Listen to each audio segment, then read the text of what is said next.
ನಮಸ್ಕಾರ ವೀಕ್ಷಕರೇ, BNTV ಕನ್ನಡಕ್ಕೆ ಸ್ವಾಗತ.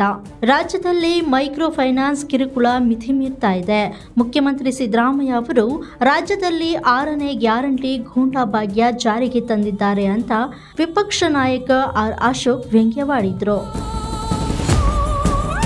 ರಾಜ್ಯ ಸರ್ಕಾರ ದಿವಾಳಿಯಾಗಿದೆ. ರೈತರಿಗೆ ಬ್ಯಾಂಕುಗಳು ಸಾಲ ನೀಡದ ಕಾರಣ ಮೈಕ್ರೋ ಫೈನಾನ್ಸ್ ಕಂಪನಿಗಳನ್ನ ಅವಲಂಬಿಸುವಂತಾಗಿದೆ. ಸಿದ್ದರಾಮಯ್ಯ ಸರ್ಕಾರ ಅಧಿಕಾರಕ್ಕೆ ಬಂದ ಮೇಲೆ ಗೂಂಡಾಗಳಿಗೆ ಕೆಲಸ ಸಿಕ್ಕಿದೆ ಅಂತ ಆರ್ ಅಶೋಕ್ ಕಿಡಿಕಾರಿದ್ರು. 6ನೇ ಗ್ಯಾರಂಟಿ ಗೂಂಡಾ ಭಾಗ್ಯ ಪರಿಚಯಿಸುತ್ತಿರೋದ್ರಿಂದ ಗೂಂಡಾಗಳು ಅತ್ಯಂತ ಸಮರ್ಪಣಾ ಭಾವದಿಂದ ತಮ್ಮ ಕೆಲಸವನ್ನ ಮಾಡ್ತಿದ್ದಾರೆ ಅಂತ ವ್ಯಂಗ್ಯವಾಡಿದ್ರು. ಇನ್ನು ಮೂಡ ಹಗರಣದ ಕುರಿತು ಮಾತನಾಡಿ 1500 ನಿವೇಶನಗಳನ್ನು ಅಕ್ರಮವಾಗಿ ಹಂಚಿಕೆ ಮಾಡುವುದರೊಂದಿಗೆ ಇದು ಅತಿದೊಡ್ಡ ಹಗರಣವಾಗಿದೆ. ಹಗರಣದ ಕುರಿತು ಸಿಬಿಐ ತನಿಖೆಗೆ ಆಗ್ರಹಿಸಿ ಬಿಜೆಪಿ ಧರಣಿ ನಡೆಸಿದೆ.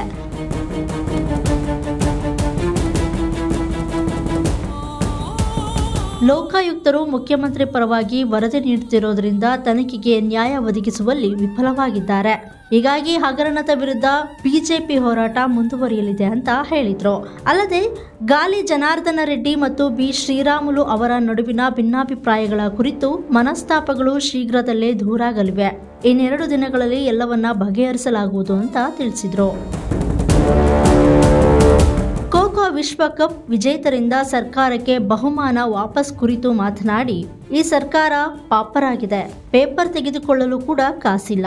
ರಾಜ್ಯಗಳು ಆರ್ಥಿಕವಾಗಿ ಸದೃಢವಾಗಿವೆ. ಅಲ್ಲಿ ಹೆಚ್ಚಿನ ಬಹುಮಾನ ಘೋಷಣೆ ಮಾಡಿದ್ದಾರೆ. ಕೇಂದ್ರ ಸರ್ಕಾರ ದುಡ್ಡು ಕೊಡಬೇಕು ಅಂತ DK ಶಿವಕುಮಾರ್ ಹೇಳ್ತಾರೆ. ಹಿಂದೆ ಮನಮೋಹನ್ ಸಿಂಗ್ ಇದ್ದಾಗ ಎಷ್ಟು ಅನುದಾನ ತಂದಿದ್ದೀರಾ? ಈ ಬಾರಿಯ ಬಜೆಟ್ ಕೂಡ ದಿವಾಳಿ ಬಜೆಟ್ ಆಗಿರಲಿದೆ. ಸಿದ್ದರಾಮಯ್ಯ ಪರವಾಗಿ ನಾನು ನಿಮಗೆ ಮನವಿ ಮಾಡ್ತೇನೆ, ದಯಮಾಡಿ ಬಹುಮಾನ ತೆಗೆದುಕೊಳ್ಳಿ ಅಂತ ಹೇಳಿದ್ರು.